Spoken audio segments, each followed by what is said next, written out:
Welcome, GMAN 4A, to another recap. We have not, in fact, forgotten you, even though it has been 2 weeks since the last recap. My headset broke, so that's the thing. Always something in the way of me getting these recaps done. As always, here with my co-caster, Hummersep. Hello everyone. Yeah, so let's get right into it. As the previous one, this should be a pretty long one, so yeah, it's a two-in-one special because we couldn't get a recap going last week. So let's take a look at last week's results. First off, 2-0 for the Horror All-Stars against the Eldritch Ambrosia Runners. Horror All-Stars being Necro and Eldritch Ambrosia Runners being Underworld. I think that's an interesting result because if I remember correctly, this Necromantic team doesn't have a huge amount of development. It's mostly the plus strength Flesh Golem that's like pretty beastly in general. So that's an interesting development there. I guess the tackle on the white and perhaps the werewolf helped out there. I'm not sure. Yeah, you're gonna agree. Hmm? You're gonna agree. If I would have looked at it previously, I would have favored the Underworld just because of killing potential on both sides isn't like in the Underworld's favor. I think the Necro team is looking good long term, but I think at this point Underworld did look a bit better. Yeah, the Underworld, they have a block, claw, mighty blow, stand firm, troll. I mean, they have the block, mighty blow, claw, piling on, tackle, you know, horn, splitzer. So you'd really think the proper removal power is in the Underworld's hands, but the way it looks, I don't think too many injuries were inflicted. No, 1 KO and 2 injuries inflicted in 30 blocks is less than great. Whilst the Necro did 4 KOs, 1 injury, and 42 blocks. So yeah, that's... I guess Claw Mighty Blow is somewhat fake sometimes. I mean, there's a lot of skulls rolled compared to POWs. I guess that's the thing. In terms of armor, the Horror All-Stars had worse armor, actually, than the Underworld. But you know, stuff like wake up after KO was average for the Necro at the very least, whilst for the Underworld it was slightly above average. So I don't know. I guess Necro managed to pull something out of nothing here. Yeah, you can actually also see that the Underworld team attempted 8 passes and only 2 of them worked, but just seeing 8 pass attempts is just somewhat telling of how desperate he might have been, or it might be the reason why he got down to this loss maybe. Right. Your birds are very loud. Give me a second, I put them out. They were quite strong, they were quite quiet like till now, but now when I start talking they decided to do that as well. Give me a second. Birds, of course, having a sixth sense to know when the worst time for them to start chittering is. Just perfect, isn't it? Well, he's gone for 2 seconds. SPP, I think that was pretty decent for both teams. I don't think they lost any players. Great MVP there on Frank, and pretty good MVP on First, and leveling him up, actually. So we'll take a look at levels later on. I don't really want to move on to the next matchup without Hummersep being here, so I guess I'll just continue talking about this. 1 expulsion, so I mean the following game, well, they both had 1 expulsion. Easy, we can go. Alright, fantastic. I was just talking about how they both had an expulsion. So they both tried fouling, which is pretty normal for these teams. Anywho, moving on, we see a very interesting result, which is 3-0 in favor of the Forest and Dwarf Technik against ASCII Rats. I did not expect this one, to be completely honest with you.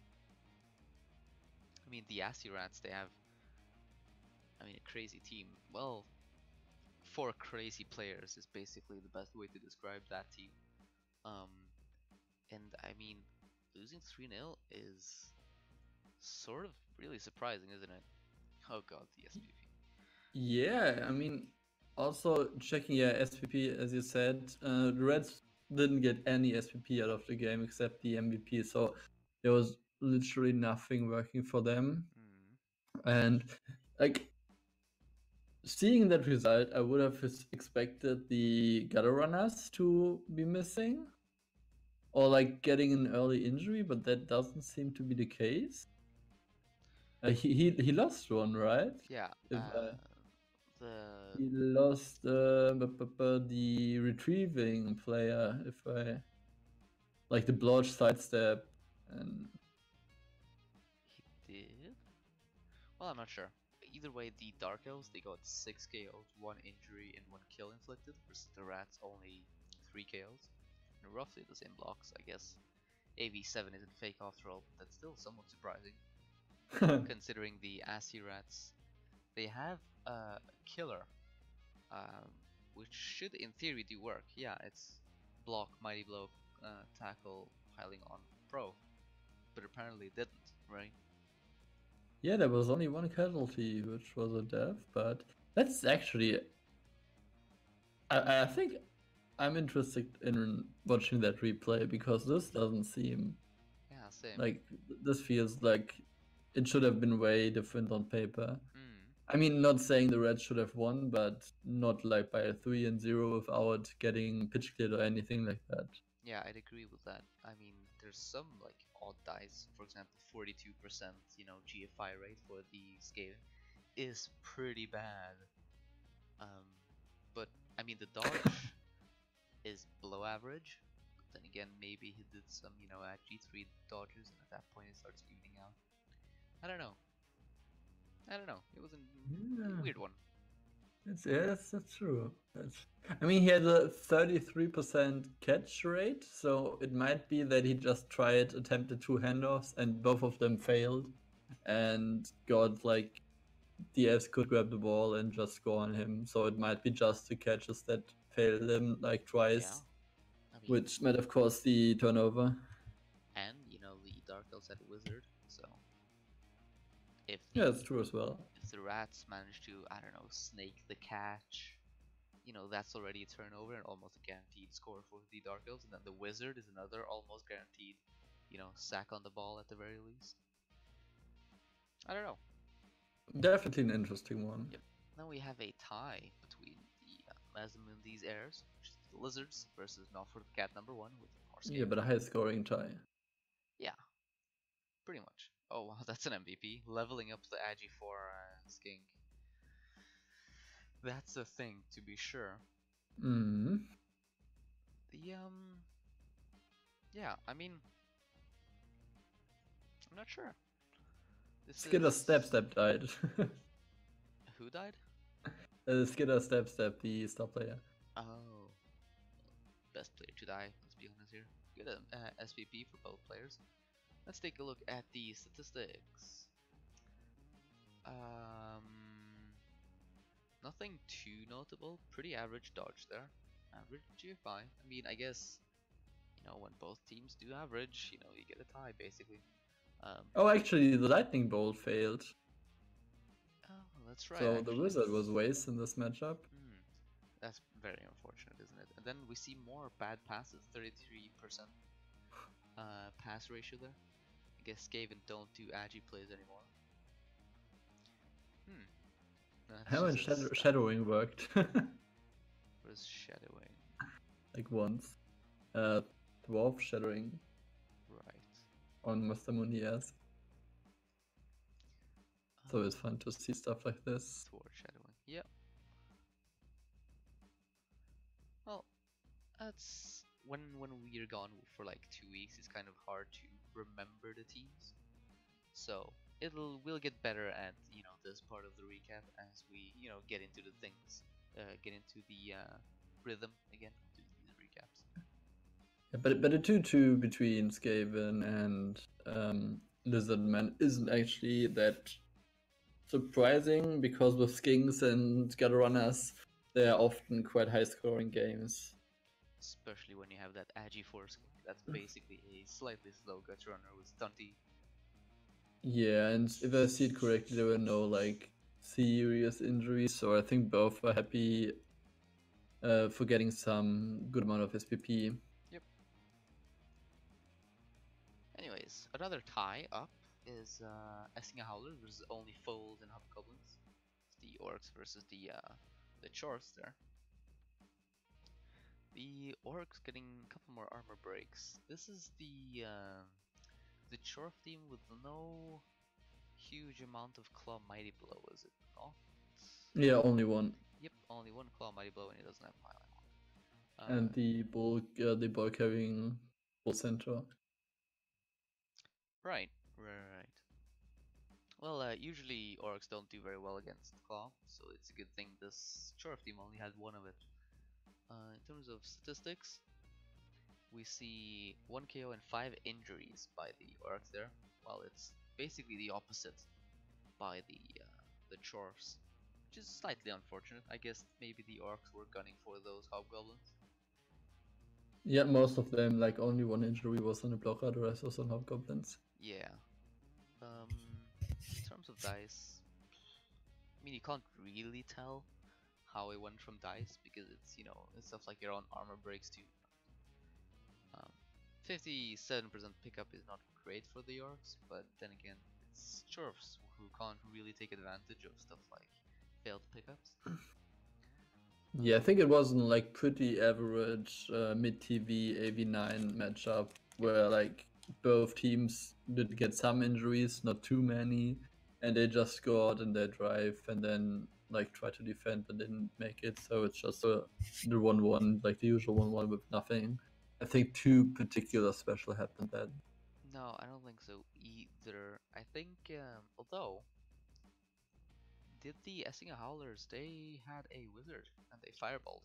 Perfectly average fireball too.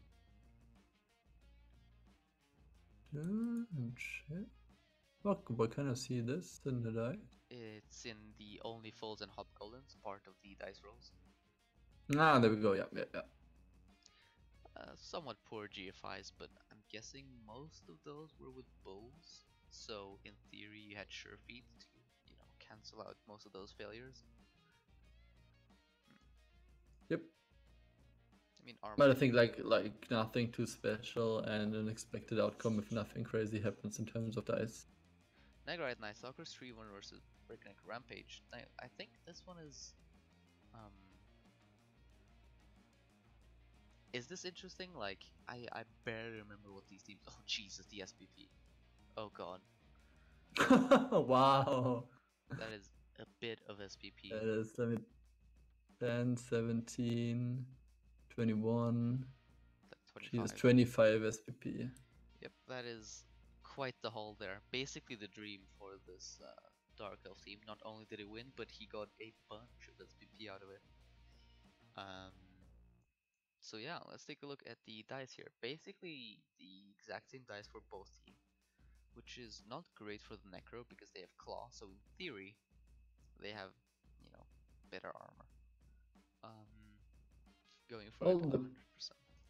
There was the Dirty Player Wrestle zombie that was like 6 SPP away from leveling, who died, where we were arguing if he should keep him up to the next level, so that got solved for him. Yep, that's a problem that solved itself right there. Oh wow, yeah, I think 5 passes succeeded there by the elves. The vanity passing is real, I like it. The Andy Dable style. Yup, basically. In terms of dodges, perfectly accurate. A grand total of 61 dodges, by the way.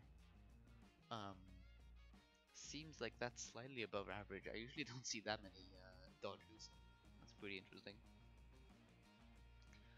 Regeneration being completely average. Pickups being decent. And only one GFI from the Necro there.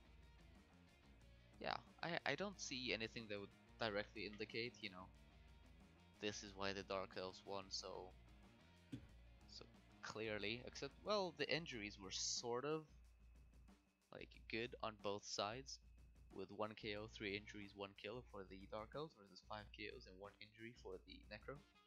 I don't think the Dark Elves have any like multi-blow. No, they don't. Oh, yes, they have on the Witch Elf. Right, the Witch Elf.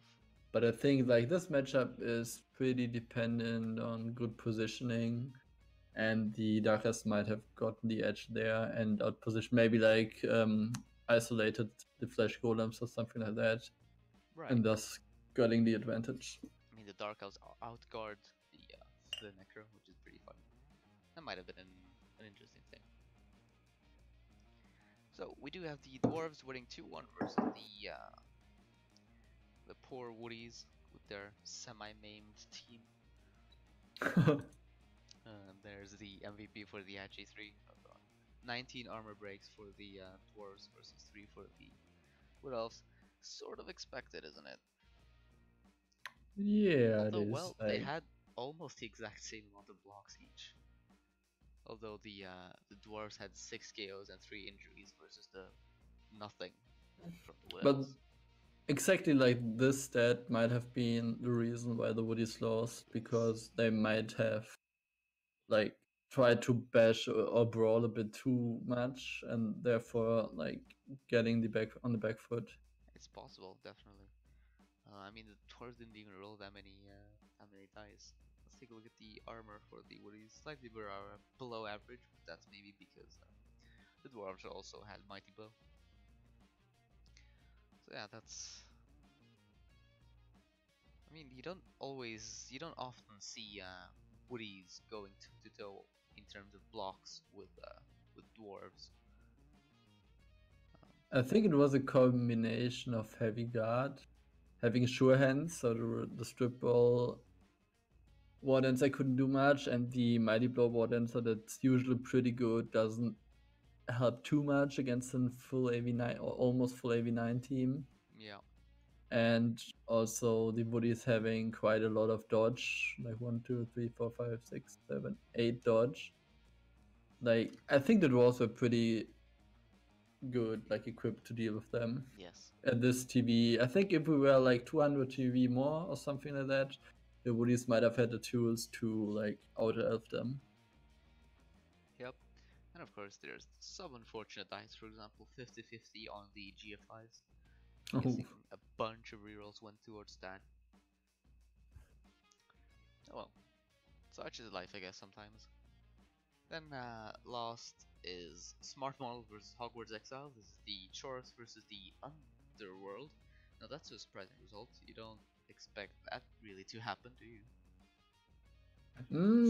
Usually not, but looking at those teams, the Chorfs have 3 claw, which is kind of a bloat in this matchup, and they don't have mighty blow. He has only 1 mighty blow or 2 mighty blow on blockers, and I think if he would have had mighty blow instead of a claw, he might have had the edge on the matchup. But against the goblins, I think the claw is bloating a bit too much, and you're lacking your removal potential. But despite him removing quite a lot, he killed actually the thrower and 2 goblins. That's quite crazy, and some more injuries. I mean, 1 KO, 6 injuries, and 3 kills is like... that's interesting. Pretty insane. He might have also focused on killing too much and forgetting about the war game. That might also be an option. That's absolutely true. But then again, from the statistics, his 2 bull centaurs both got badly hurt.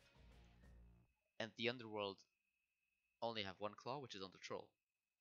No. So either the Underworld managed to roll some impressive dice, or the troll did some serious work.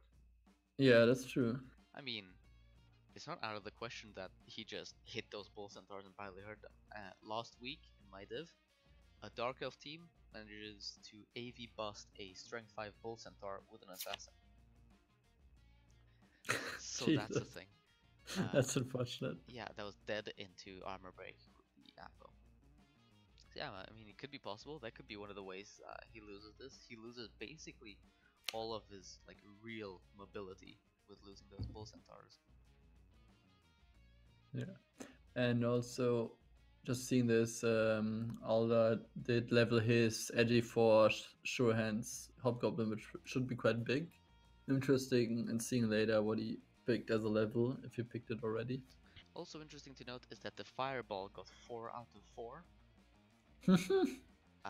against Eldar, so I'm sure that definitely didn't help. Is all I'm gonna say. Imagine the fireball injuring both centaurs. Oh man. I mean, I'd like to think that's what happened, but at the same time, if that did I happen, don't think so. It's Eldar would unlikely. have told us, right? Probably, yeah. Pickup was fine, dodges were fine. Sort of average, except for the fireball in terms of Eldar's dice. Armor being, of course, pretty garbage for the underworld. Yeah. Yep. Not too much to say here, other than that. That's true. I'm excited for the development to see that. Absolutely, and that's the part we go to now. Probably the most interesting part. I know that if I was watching this recap, I usually skip the whole the first part and go straight to development. Let's go to ASCII Rats. Let's take a look if they had any development, which I don't even doubt. First off, they had they still have the natural one-turner, but he was probably just MNG'd. So that was the one-turn, the gutter runner I was missing watching at the last matchup. That's very possible, yes. That's definitely not going to help. In terms of development, big AV buster on this guy, the developed Storm Vermin. Yeah. It's really quite unfortunate. I mean, in terms of, stat busts, armor bust isn't the worst, just because you don't usually get him hit, but with piling on means, he might get stamped on, which is a lot more sketchy when... Yeah, it's making piling on way more risky than it was before. But Freaky Mouse, he got a level, so I'm sure he's soon ready to take on the mantle of the other Storm Vermin as the main killer. Maybe roll a double. Wouldn't that just be the dream? And then, Yeah, I think if he rolls a double, he might fire the other one soon and rebuild him, maybe. That's definitely a possibility. Probably depending on his next season's division, like the teams he's facing. If they are mostly high AV, he might be firing him just to save the TV. Yep. Some Runenrs died, but who really cares? Eldricht Ambrosia Runenrs. Let's take a look as I try to find a team in REBBL.net. They escaped me. There we go. Looks like a level on Firstham. He gets leader. I like it. Yeah. Definitely going for the whole TV efficient thing. Which is, do you remember? Like we had to talk about him having 2 rerolls, and we're thinking about if he's getting leader for the third one, but he got leader and dropped another No, never mind. They are not shown there. Never mind. So that's exactly what we predicted. Yes. I'm stupid. So he refrained from getting the third reroll, so he could get leader instead. I like it. Playing the long game there. That's 1 week's development, and then the other week's, it was sneakily dubious one. You got a level Agi. Oh no, this is 2 heads Agi Goblin. I mean, the Agi doesn't really help at this point with the dodging. It helps at picking up the ball though. Yes. But doesn't or getting away from diving tackle. help with that too, or am I crazy? It does help, but usually when the ball gets loose, it's in probably more than 1 tackle zone. Well, Big Hand ignores modifiers for enemy tackle zones when you pick up the ball. Oh, yeah, I'm not playing with mutations too much. I don't think I've ever really properly played a game with mutations, so. Well, that's quite big. I mean, I guess you take like Big Hand on him next, and he becomes an insane ball recovery piece. That's always a thing. And that's more or less it in terms of development for this team. Still looking super good for Underworld. They're slowly getting to the point where they are at slightly too much TV, but I think in how the division is composed, it's still in pretty good spot. Quite. I mean, the perms are beginning to rack up, but they're not the most, scary perms, so I think you're fine. Yeah. Forest on Dwarf Technik, who I keep thinking is a Dwarf team. In terms of development, we see... Hold up, I almost have it up. Nothing for one of the weeks. And a level on Tom Rathman, who gets Sidestep. Good choice. I mean, helps with one turning, and it's also good when you're not one turn. So in that respect, it is somewhat better than Sprint. Yeah, especially with him having the movement 8. Yes. Good choice. And then I Joe like it. Montana, the runner, gets a level. He gets dodge. That's nice. Getting some of the defensive capabilities up on the runner. Having a AV7 piece with no dodge or block makes it sort of vulnerable, so he should be more resilient now. Yeah. Mazdamundis Heirs, as we swiftly move on, we see... He got Sprint on the skink, the AG4 skink that leveled. He did. Hold up. Oh yeah, he did. Man, what a scary piece. Yeah, he is. A pretty fantastic carrier with his blodge in AG4. And also a fantastic one-turner with the whole AG4 sprint sidestep surefeed. Other than that, he also gets a level on Getagog, the Saurus. Yeah, who got stand firm, And which I like. yeah, it's a good roadblock piece, supporting the team. Good piece to have, in the middle of your line and he isn't going anywhere. Yeah, especially with him being movement 5. So you like him to be the one standing around and basing players. Basically. Yeah, solid. As we move on to the next team, which is Essinge Howlers. Essinge Howlers, for one of their weeks, they got a grand total of an armor bust on Bluntman. That's a pity. No, wait. It says armor bust on REBBL.net, but it appears No, to be he got an edgy bust.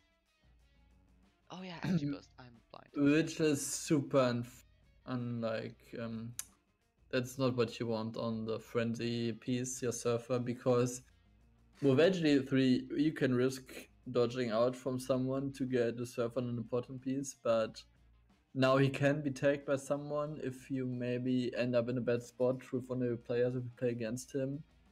And dodging out on a 4+ to get the surf going, where you might want to invest a reroll through roll pushes or something, is quite annoying. So, yes.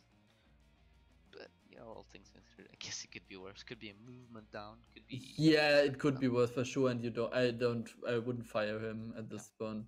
Like never ever. And even if he's going down to AG1, if you play properly on, I mean, even if he's based, you get a free block on someone else.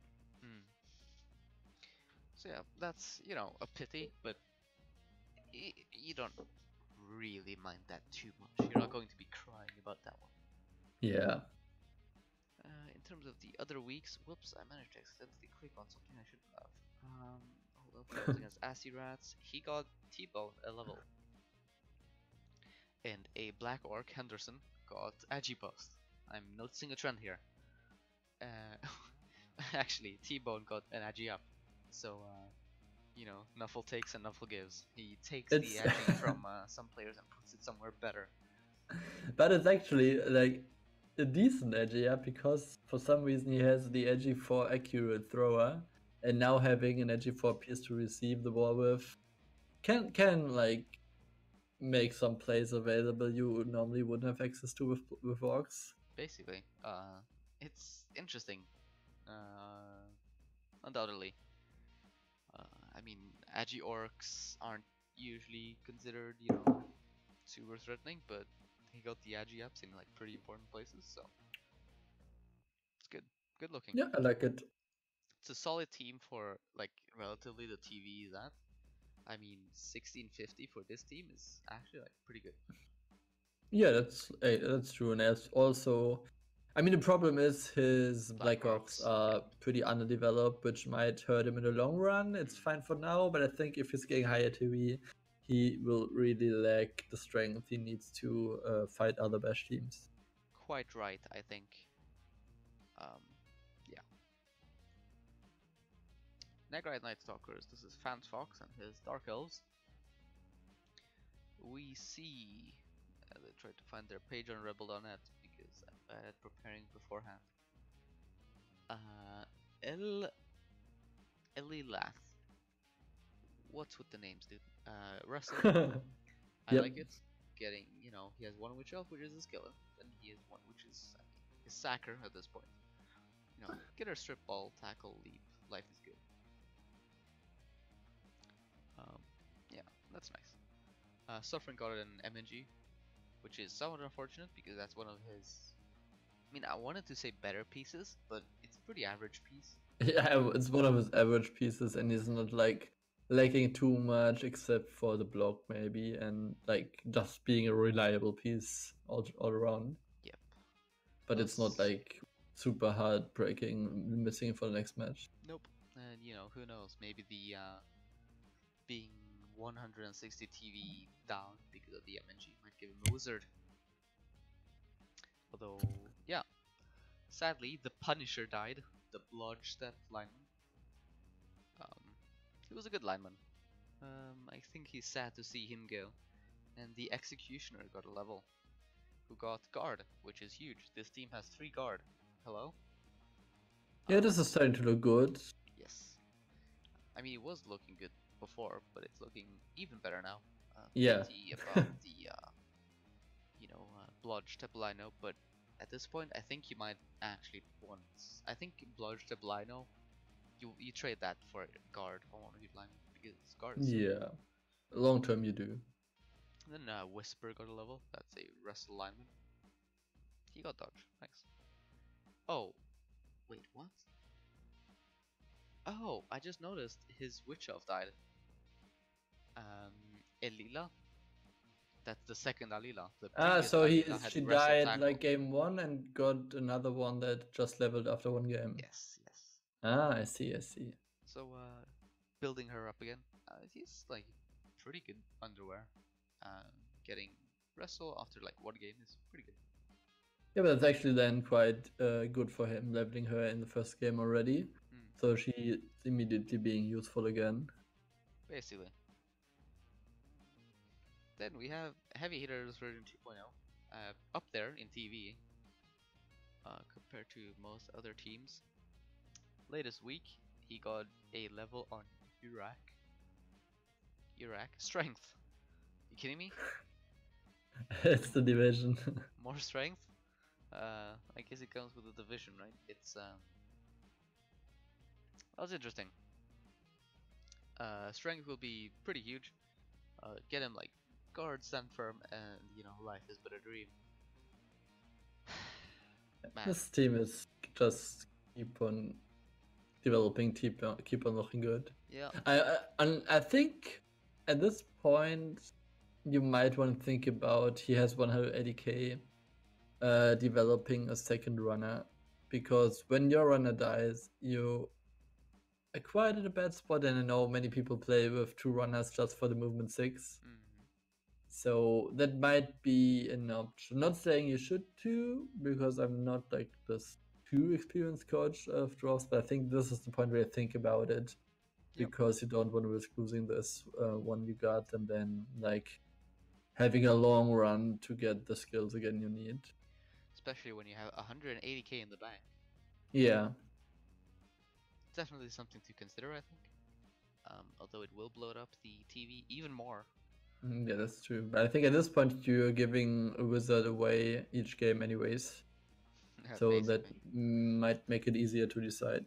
Yeah. And if you're giving away a wizard basically every game, then you have someone else to carry the ball onto. Yeah, that's true. And well, he got another level that's Varag with guard. Standard, the guard spam, followed by the mighty pretty blow much. spam. and in some way, strength up spam too.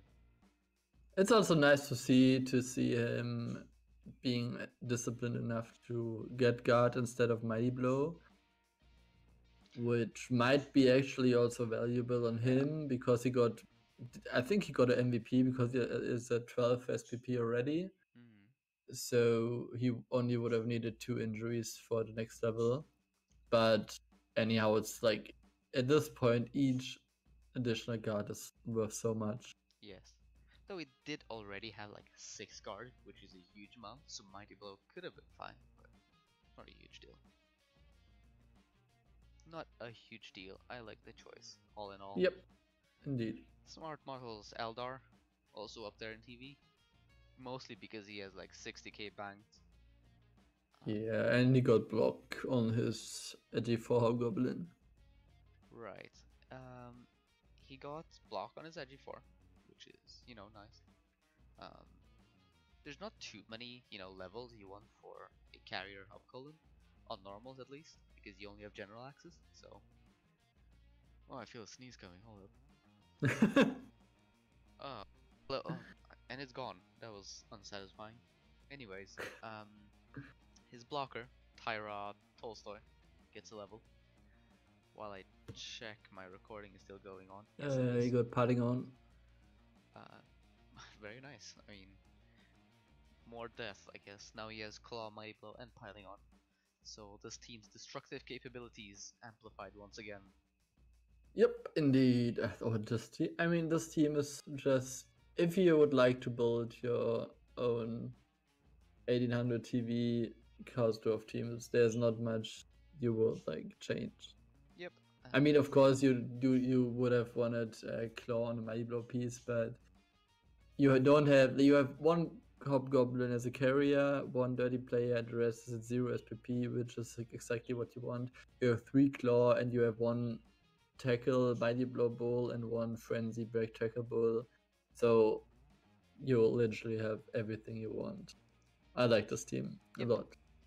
I mean, isn't it almost perfect the second he gets Mighty Blow on both those claw blockers? Yeah, then it's just skyrocketing in terms of value. Yep, and the one isn't even that far off. Yeah, that's true, just an injury and an MVP. Did he get any more levels? No. I don't think so, no. One of his Hobgoblins got a smash knee. I think he fired it. Yeah, I mean, with 200k in bank and the rest of the team being uninjured. Yeah, that's sort of kind of nice. Expected, basically. Hogwarts Exiles. In terms of development, we see a death on Hermione. Poor Hermione. Although, you don't miss her too much. Only block, although she was sort of close to a second level. Ginny got a level because that's exactly what she was missing. And it gets dodge. It's a double, right? It is a double, yeah. Edgy movement strength double. Yeah, sure. That's 220k for a carrier. Like, beware. Yeah, but wizard. I mean, it's actually...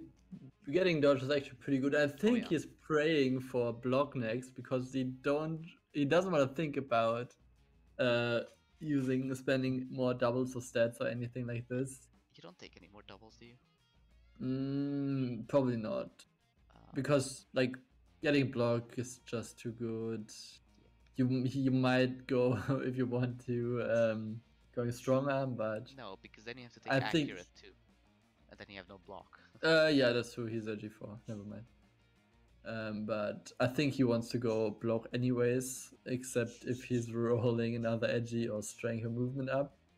I mean, yeah. And then if he hits legend, he's praying for another stat again, I guess, to just make him ridiculous, like even more ridiculous. Speaking of sort of ridiculous, Dumbledore got a double.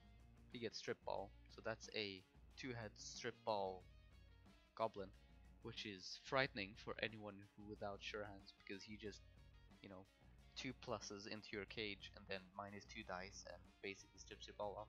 Ideally, in a perfect world, this player gets Wrestle 2, because that would make him absolutely insane. Yeah. But eh. So that's that. Slughorn. I'm actually like seeing this piece. Would you consider, if you were a normal, getting disturbing presence? So if you free up the ball, catching for surrounding players is more difficult? Because they're usually in the cage, and it's quite likely that the ball scatters onto another That's opposing interesting. player. I haven't thought of that. I like that. I never thought of that as well because I didn't see a goblin like this. But I thought about it and it might make sense, but I'm not sure if it's worth the level and if there might be better levels for sacking Underworld Goblin. As I said, I don't usually play with mutations. Like, man, I don't know. Like, not only do I not play goblins, I don't play mutation access goblins. So Yeah. I think Disturbing Present is an interesting call, and it's probably a decent call too. I'm interesting. I'm hoping he will survive for the next level up, and then I'm curious what he's picking. Yep. Other than that, I think he got an MNG on Harry, which is a pity because that's an impressive piece to say the least.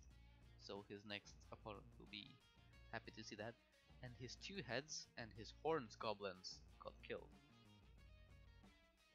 Trimming some TV.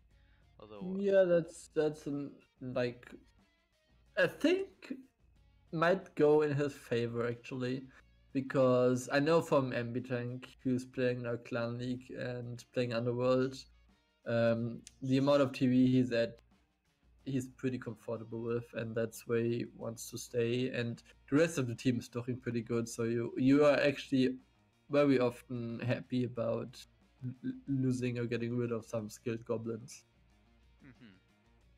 yeah, that's very possible.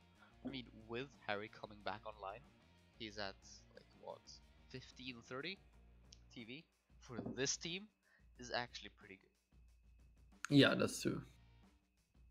It is pretty decent.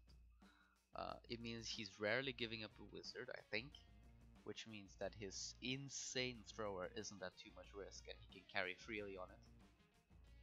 Yeah. 2 Thin Coats, the Wood Elf team. And just a side note, I'm just checking the naming scheme because I realized that all the goblins are professor names, and for some reason, and the throwers are Jeannie and Joe, so 2 girls that were having a crush on Harry, and then the 2 linemen are Draco and Neville. Like, where's the parallel between them? I think he's just randomly choosing names from the Harry Potter books, honestly. But it seems like all the positionals have like something in common, except for the line rats of Draco and Neville. So Percival, feel free to PM me and tell me where the parallel is if I don't see it. I'm interested. Okay, let's move on. Yeah, sure. I'm not gonna, irritate people with my Harry Potter theories. I've done that Oh god. In terms of development, in one of the weeks, nothing. In the other week, he got a grand total of an MNG on a catcher. Yep, and on his best one as well. Yep. So I think his catchers are currently his biggest liability because they don't have anything. 2 of them don't have any skills. One of them is even niggled, and he's probably not replacing him because he doesn't have the money yet. And they, with not having block, they're quite vulnerable to getting blitzed with strength 2 as well. So that's his thing, but yeah. He is. I think he is and should be trying to get as many touchdowns on them as possible in the next few games. Yes. Both of the catchers are 1 touchdown away from level, and the Newlin Oil is 5 SPP from level. So I mean, I can see some development happening soon, but it should be rather soon rather than later, because otherwise it might be in trouble. Yeah. Right. Onwards to BreakNec Rampage. BreakNec Rampage, we see that, and as I'm trying to find them in REBBL.net, please. Man, I need glasses. There we go, BreakNec Rampage. We see a level on Tom Beestone, the guard zombie, which is pretty huge. Because now he has block, he'll be quite a bit more difficult to, get rid of. That's nice. And then he got his zombie with dirty player Russell got killed, which I think might be a good thing. It is good, but he wants to have another dirty player soon. Yes. But he has 2 zombies with MVP ready, and one is even on a 5+, so he might actually be tempted to just throw a vanity pass, and if he has a reroll left at the end of the turn or at the end of the drive, and might level him. Yep. Because having one dirty player is very nice. Other than that, Meg White gets a level. Mighty Blow. I guess that's the thing. I could have sort of seen Stand Firm being a thing too. Because he already has 2 other Mighty Blow players. Yeah, that's like, I think playing Necro you see quite a lot, and the most different you see is on development of the whites, because werewolves are pretty much the same. If you get doubles, you get Mighty Blow, otherwise you get dodge, sidestep, etc. But I think the whites are, some people play them like strength 3 flesh golems, getting guard and stand firm and stuff, and some people play them like secondary killers. So I always love to see the difference in developing whites, especially when doubles are involved. Yeah, I mean, it's interesting. His whites are sort of odd because one of them has an G4 too. So, yeah, I mean, Mighty Blow. Also, his ball carrier is 1 touchdown away from leveling again. Oh, yes, he is. Though, what do you even get on him? If he rolls normals, with sidestep already, I really like Fend, because it protects your ball carrier from frenzy, and if you're getting like sacked, and he might, like, if it's a cage dive or something, you can avoid the opposing player to catch the ball on the scatter, and he's likely being based after the block because you usually protect your ball carrier. Yep, Fend is a good choice there. And on a double, you might just get guard because you're stand firm and it's your ball carrier, and guard on the ball carrier isn't bad. Well, the big thing that this team is lacking is, proper flesh golems. Yep, that's true. And I think the Frank Eisenstein is sitting at 15 SPP for quite some time, if I remember correctly. I think we said like a few weeks ago already that he's only 1 SPP away from leveling. Yeah. Well, to be fair, flesh golems are sort of hard to level because you don't really score with them, and just getting ye old vanity pass could be difficult. Yeah, and also not having Mighty Blow is not really helping out with getting injuries as well. So yeah, we'll have to wait and see on what it gives that. Probably guard Mighty Blow. Yeah, probably. Probably dodge because it's the 4A and people get stupid levels. Or strength up. Only Foals and Hobgoblins. Yet another Dwarf team. We see a Hobgoblin getting a Niggle. No, that's an MNG. Is it a Niggle or an MNG? I can check. Give me a second. It's a Niggle. Fire him. Yeah, he probably won't now because he's sitting at 40k only, and he might. I mean, he can actually replace him now. I forgot that they are 40k only. Yeah. But he might just wait. It might be decided on his opponent's TV. So the 40k might give him more inducements or take away some of his inducements. So he might wait after the game and maybe just play with 11 players. Yeah, I can see that happening. But just a rookie Hobgoblin with a Niggle is just such a huge target. You don't want him to be alive. Yeah, I don't want to play a game with him like now, and he's probably fine anyways. Another big level, Tonlund Quicktooth, the Strength 4 blocker. Manages to get Mighty Blow. Mighty Blow, that's looking pretty good, and it's his first one as well. So he will probably be his main blitzing threat. It's actually interesting seeing Stand Firm on Badrak Hothead on a piece that doesn't have Mighty Blow yet. Yeah, I mean, Because getting like a double next level would suck, because Mighty Blow would be quite some time away, like quite some SP away from getting that next. yep. I guess he just wants a solid piece that he can have in the middle of his line that he knows isn't going anywhere, which I can respect. But I respect any Dwarf coach who decides to not go full kill. I don't respect any Dwarf coach. Oh, right, I misspoke. But that's probably me playing Amazon.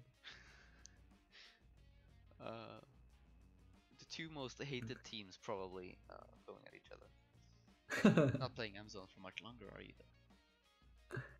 No, not too much. Pro Elf Life. Anyways, not for the cats. Number 1. Getting a couple levels, he gets Dicey Daniel, as I, for some reason, go out of the team. Yeah, he has penny levels. Pending levels. Dicey Daniel. 2 of them on this team. That's actually super annoying, because on those gutters, I'm actually interested in seeing how they develop, because I didn't quite get the leveling pattern yet.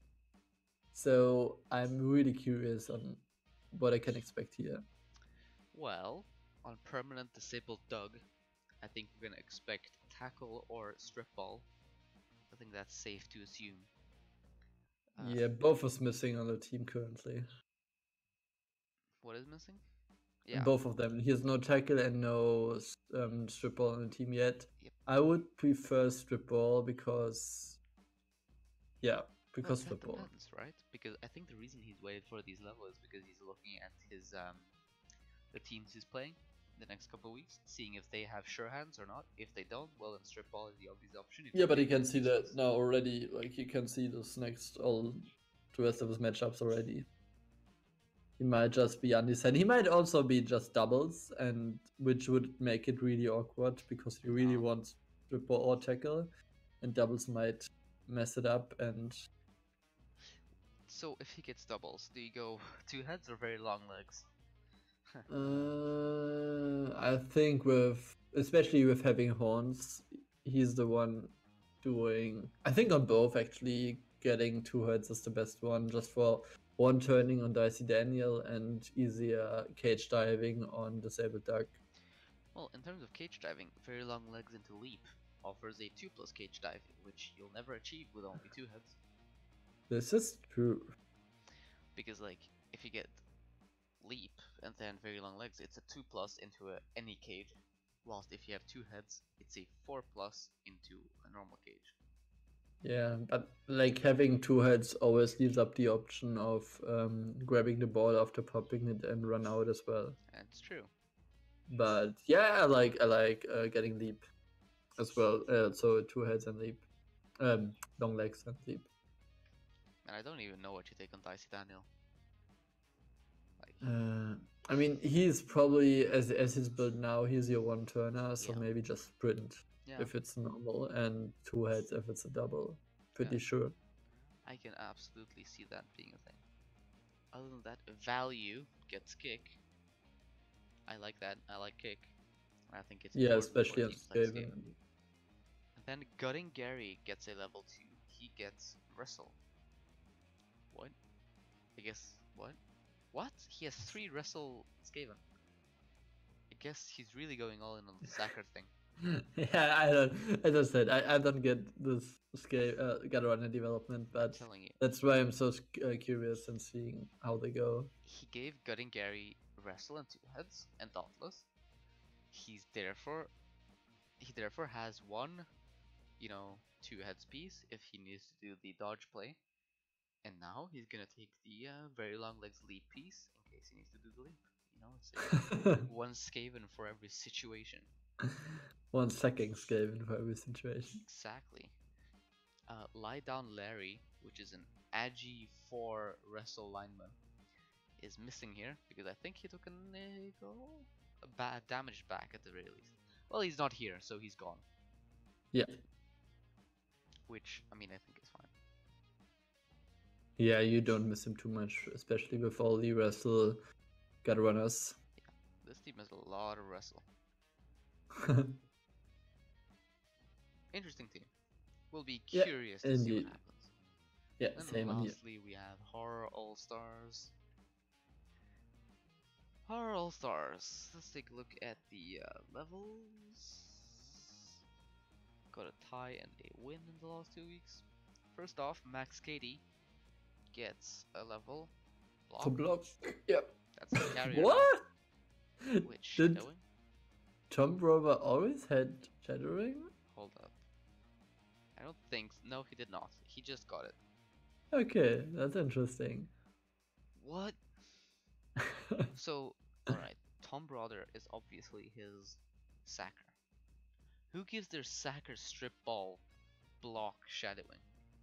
I mean, I think the thought process is if he's not popping the ball and basing the ball carrier, he can attempt to follow up when he's trying to dodge away. You're basing with an AV7 Norwegian player. Yeah. What an odd player. This player is so odd, I'd fire it if it was on my team because of how much of a TP waste it is. It doesn't know what it wants to do, does it? I would have preferred tackle here. Yes, definitely tackle. And before that, why are you giving a block piece strip ball? I think Max Cady should have gotten wrestle and Tomb Robber should have gotten like sure hands. In my opinion. Yeah, it's. I mean, I'm not sure if you want to give ghouls wrestle because they tend to die easily. But then again, if you go block, I think I wouldn't have gone strip ball. But it's a tough one. Like, I don't know. I used to play Necro, but I wasn't super good at it, so don't listen to me. Did I get a level? Even though I'm not great at Necro, I do know that getting block on a guard zombie is nice. Yep, that's true. Alright, cool. Then I think that's all the teams, so we'll take a look at next week's matchups. Yep, Nagarythe Nightstalkers versus Horror All-Stars. Let us take a look.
Yeah, the Darkers also have the guard advantage, and at this stage of TV, 3 sidestep can really mess with you, and it can be really frustrating to play against it. And with the one is MG, yeah, that's too bad.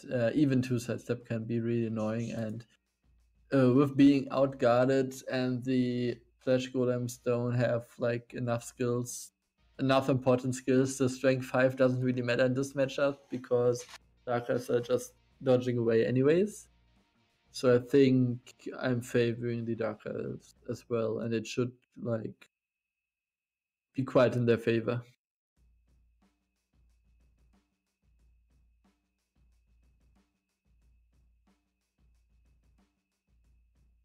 Yeah, so the piece might actually be.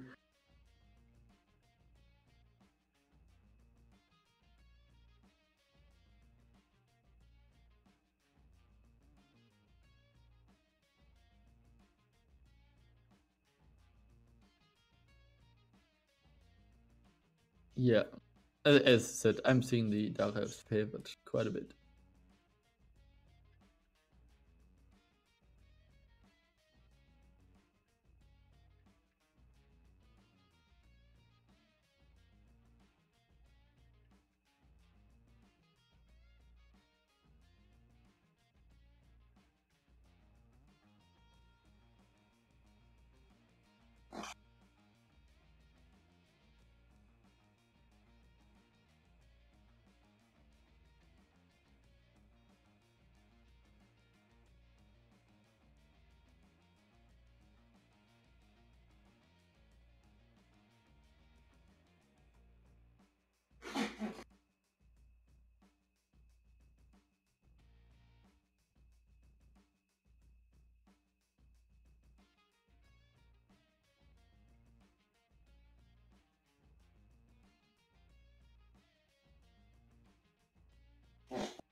I'm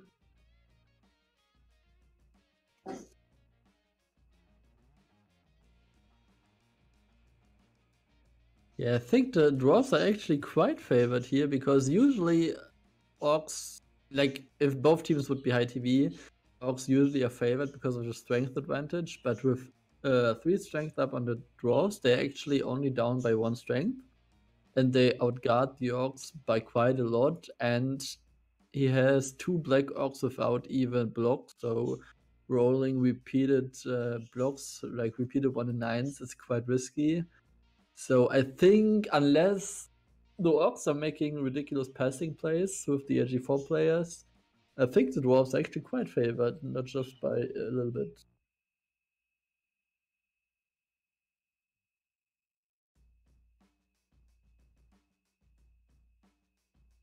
Yeah, I mean, like they can make ridiculous plays, no doubt.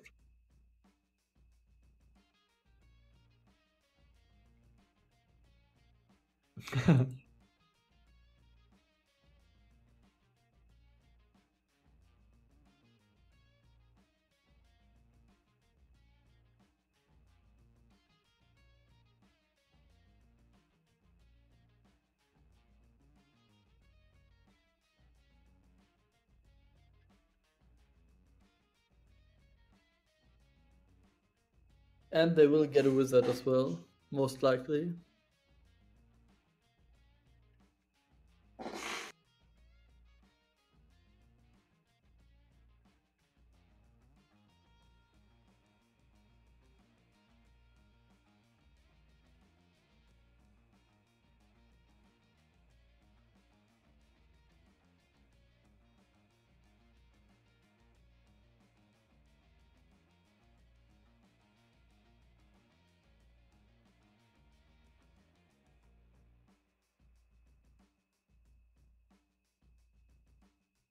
Yeah, I think in this matchup, it might end up this being a disadvantage having most of your SPP and levels on the Sorrows.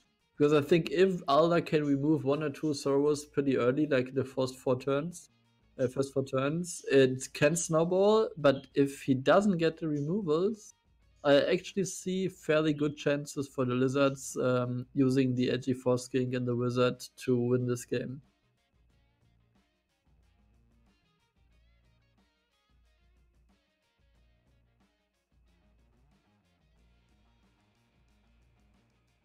Yeah, I think it's slightly more likely to happen, but it's not like super clear who's going to have the advantage here.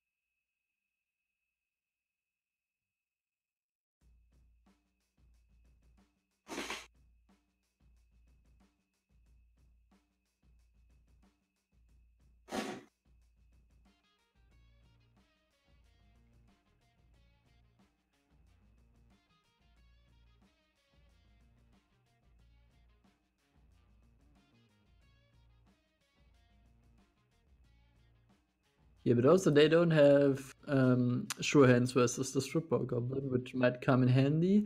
And I actually think he is probably quite happy missing the Strength 4 Blitzer, because without Tackle, you don't want to use him too much anyways in this matchup.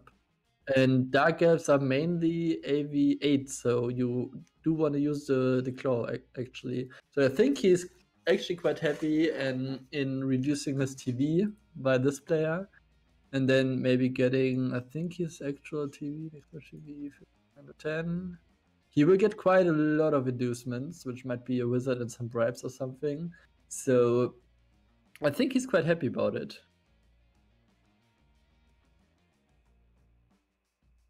Yeah, but you're trading pretty much him alone is worth a wizard with this edgy 4 player and a lot of goblins. So I think that's worth of a trade.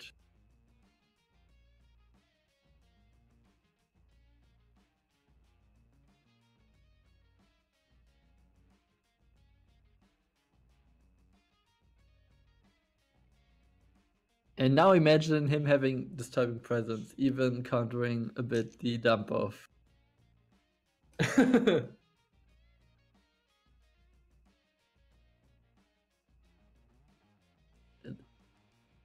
If it's a quick pass. Can it be a short pass as well? Quick and short? I think so.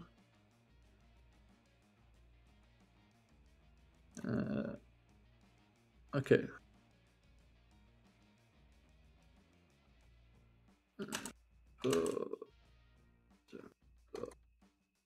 I do. I don't trust you.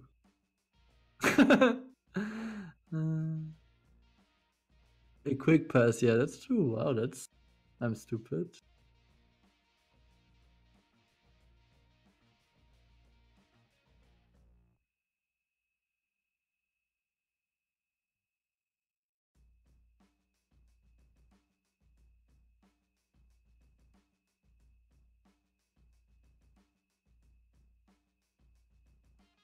It's close, but I would also favor the Underworld slightly.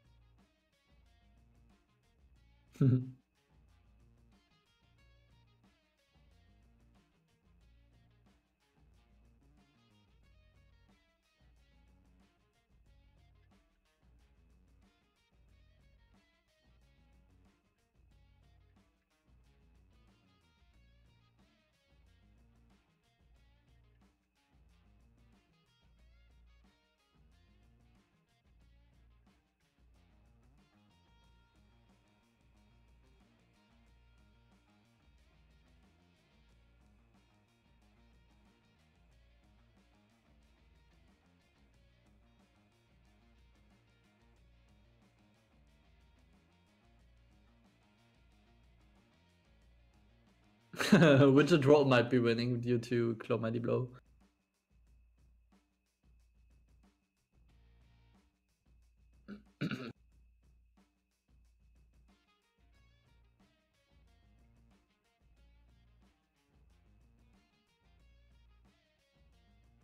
Next match 16-10. Next match. No, they're actually only 20k apart.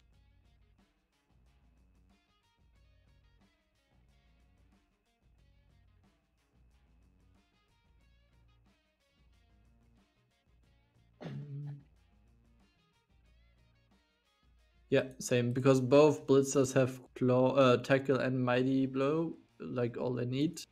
They also have a piling on one of them, and as I said before, the catchers on the Woodruff team are quite a liability at this point, especially with one being niggled.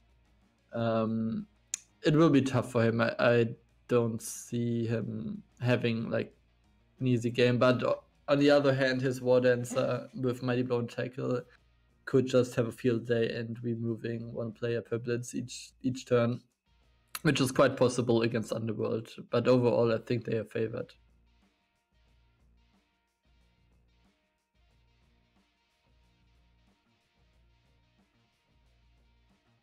So you're still up, Gunnar.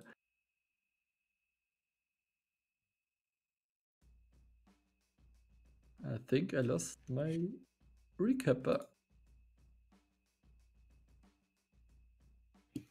Let me shoot a PM at him.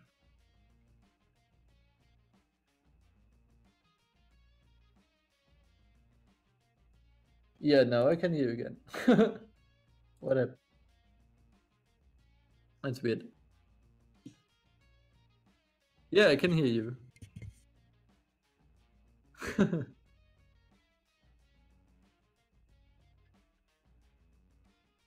Okay.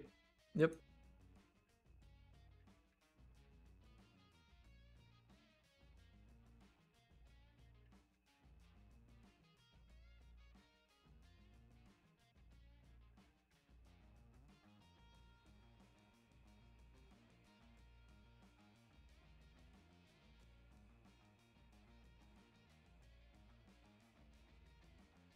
I think we will see a wizard because they, yeah.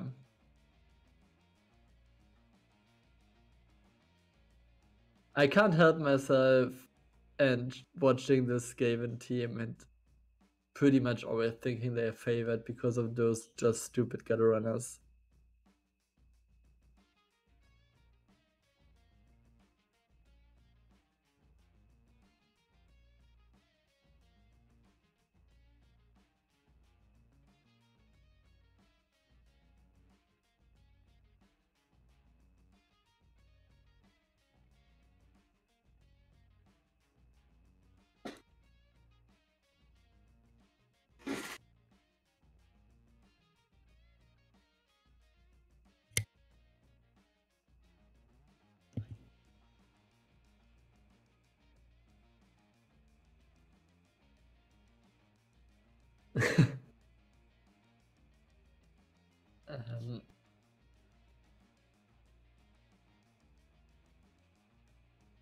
No, he isn't. He isn't.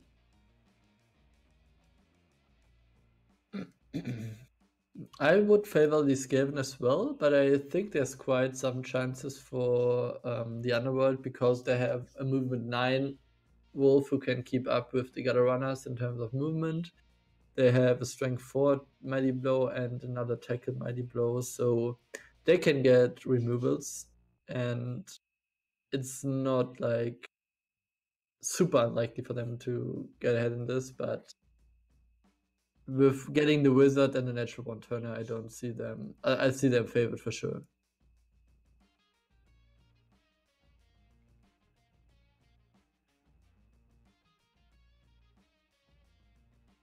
Yeah, it's so annoying. Jesus.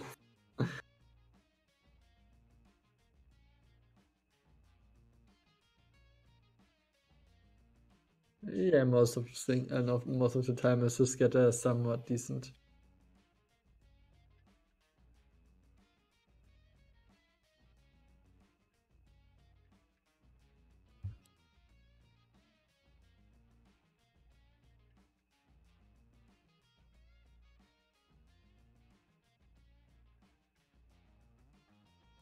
Yeah, it's like the only way I think is getting like pitch cleared or like 4 or 5 removals first half might be an option. But even then, they have just one turner and the gutter runners. If he doesn't remove them, I think it's quite tough and pretty much not impossible, but pretty unlikely to win this one.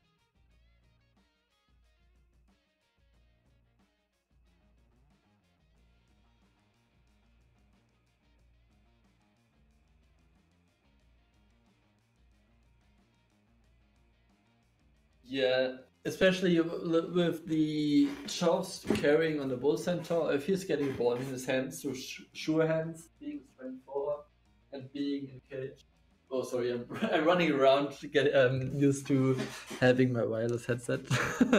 um, like a strength 4 bull with sure hands being in the cage of other strength 4 guard players is kind of tough, and none of the Skaven Sagas is at a point already where you can reliably or somewhat reliably cage dive. Maybe the Wrestle Dauntless two heads might do the work, but then again, he's lacking retrieval as well, and his Claw Blitzer doesn't have Mighty Blow, so I will favor the draw for sure.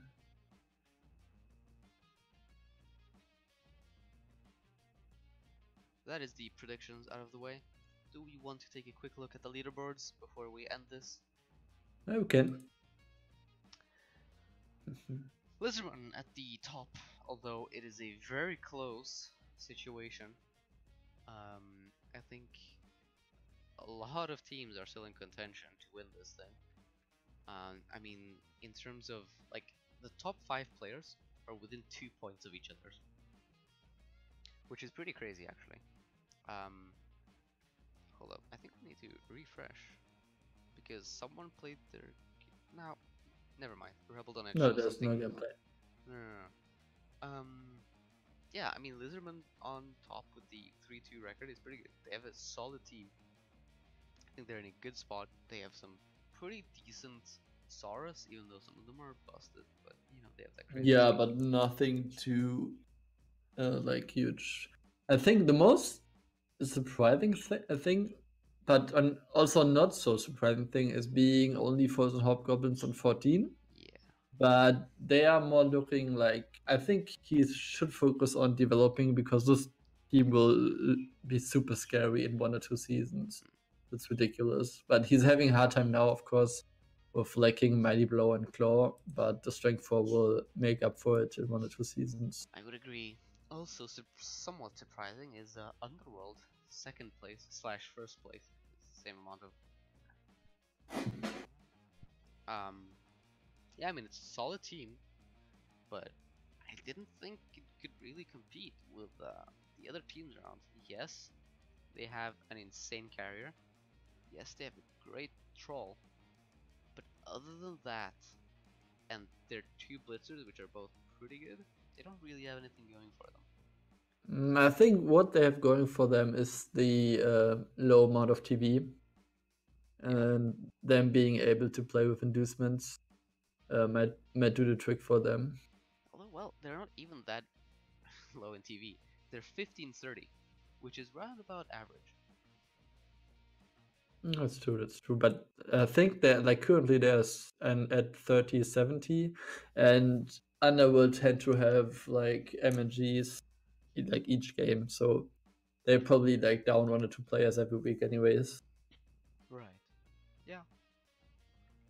So that's interesting. Then we have, you know, Forest and Dwarf Technik. I think, if I remember correctly, had a rocky start of the season, but now we see his team coming into full effect, getting their 3rd. Very respectable. He has a good team. Solid coach. So yeah, that's a good position. Then we have 4th place for ASCII Rats. I figured they'd go first, but maybe that's something. Yeah, but it's pretty much like just by one matchup. Yeah, I mean they're so close together. At least top 5, even top 6, etc.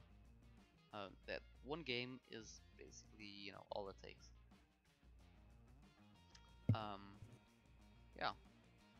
Anything? Yeah, I'm curious to see how they were going, and I think the next 3 weeks will probably be defining on who's further up top and who isn't. But I mean, it's also sometimes like the order of the matchups you're getting. You might get the tough teams first half of the season, and the, so to say, your favorable matchups in the second half. So anything can happen, really. Yeah, looking solid. No real standouts in terms of, you know, competition. No one's rising above all else, you know, in glory. So this will be an interesting div to be keeping an eye on. Yep, undoubtedly. For sure, especially with the development. Quite. Yeah, I think that's us. That was basically 1 hour and almost 30 minutes, which is so long. My voice is sort of hurting. Let's hope that nothing is keeping us from next week's recaps. I don't think so. I don't think so either. My equipment is in decent shape. So yeah, we'll see you guys then in theory. Yep. Catch you. I'm happy. Bye-bye. Bye.